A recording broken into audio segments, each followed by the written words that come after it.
Avez-vous déjà eu l'impression que le monde entier était contre vous? Que chaque porte se fermait juste au moment où vous alliez la franchir? C'est une sensation terrible, n'est-ce pas?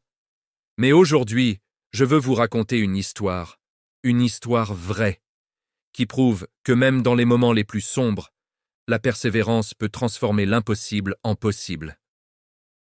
Cette histoire n'est pas celle d'une célébrité née avec une cuillère en argent dans la bouche. Non, c'est l'histoire d'une personne comme vous et moi, qui a commencé avec rien d'autre qu'un rêve et une volonté de faire.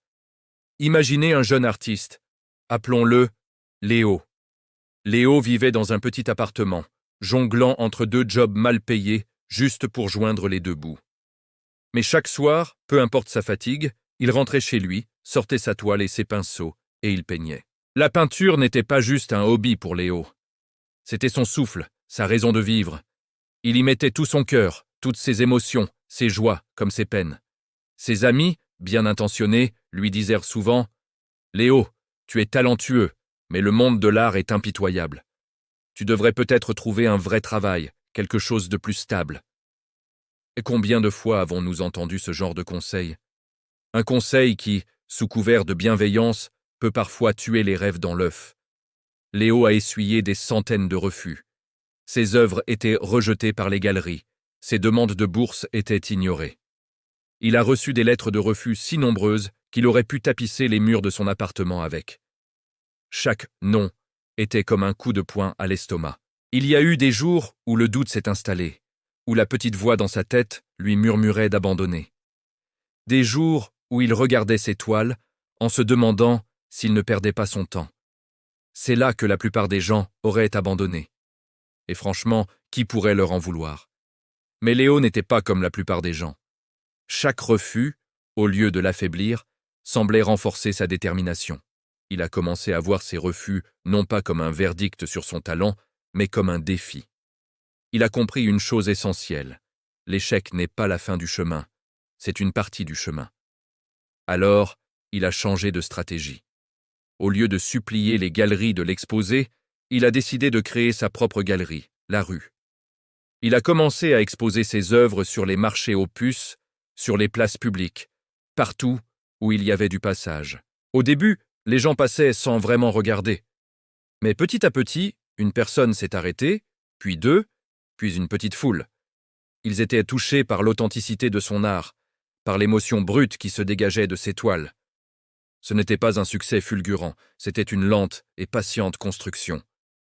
Il a vendu une première toile pour une somme modique, juste assez pour acheter de nouvelles fournitures. Puis une autre. Chaque petite vente était une victoire, une confirmation qu'il était sur la bonne voie. Il a commencé à utiliser les réseaux sociaux, non pas pour devenir célèbre, mais pour partager son processus, ses doutes, ses petites victoires. Il a créé une communauté de personnes qui ne suivaient pas seulement son art, mais son parcours. Un jour, un critique d'art influent est tombé par hasard sur son stand lors d'un marché. D'abord sceptique, il a été captivé par une toile en particulier. Il y voyait toute la lutte, toute la passion, toute la persévérance de l'artiste. Il a acheté l'œuvre, puis il a écrit un article. Un simple article, mais qui a tout changé. Du jour au lendemain, le téléphone de Léo n'a pas arrêté de sonner. Les galeries qu'il avait rejetées l'appelaient maintenant pour lui proposer des expositions exclusives. Les collectionneurs se disputèrent ses œuvres. Léo est devenu un nom dans le monde de l'art.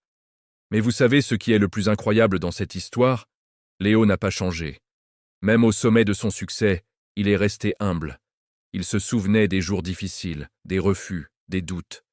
Et il a utilisé sa nouvelle plateforme pour aider d'autres artistes émergents, pour leur donner la chance qu'on lui avait refusée. Il a ouvert sa propre galerie, non pas pour l'élite, mais pour le public, pour que l'art soit accessible à tous. L'histoire de Léo nous enseigne plusieurs leçons puissantes. La première, c'est que le talent seul ne suffit pas. Le monde est plein de gens talentueux qui n'ont jamais percé.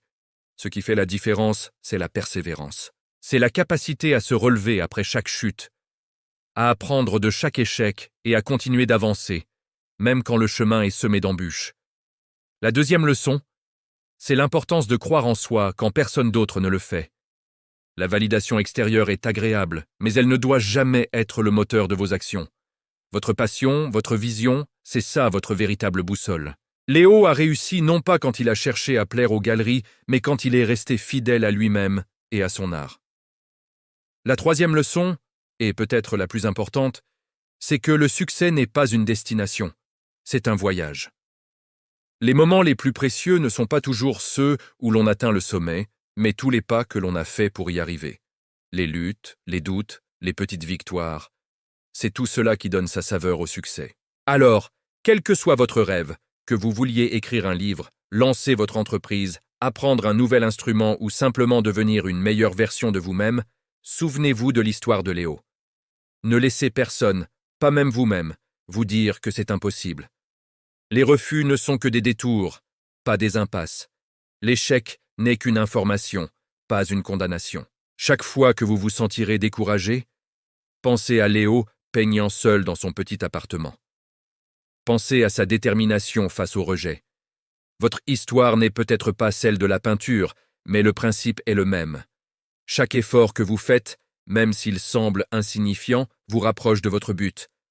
Chaque non vous prépare pour le oui qui changera tout. Le chemin vers le succès est rarement une ligne droite. C'est une route sinueuse, pleine de hauts et de bas. Mais c'est sur cette route que l'on se construit, que l'on découvre sa propre force. Votre passion est votre carburant, et votre persévérance est votre moteur. N'ayez pas peur de prendre des risques, n'ayez pas peur d'échouer. La seule véritable erreur serait de ne jamais essayer. Alors, quelle est la toile que vous voulez peindre? Quel est le chef-d'œuvre que vous voulez laisser au monde? Ne laissez pas la peur du jugement ou la crainte de l'échec vous empêcher de prendre le pinceau. Votre histoire est en train de s'écrire, et vous en êtes le seul artiste. Faites en sorte qu'elle soit inspirante. Merci d'avoir regardé cette vidéo.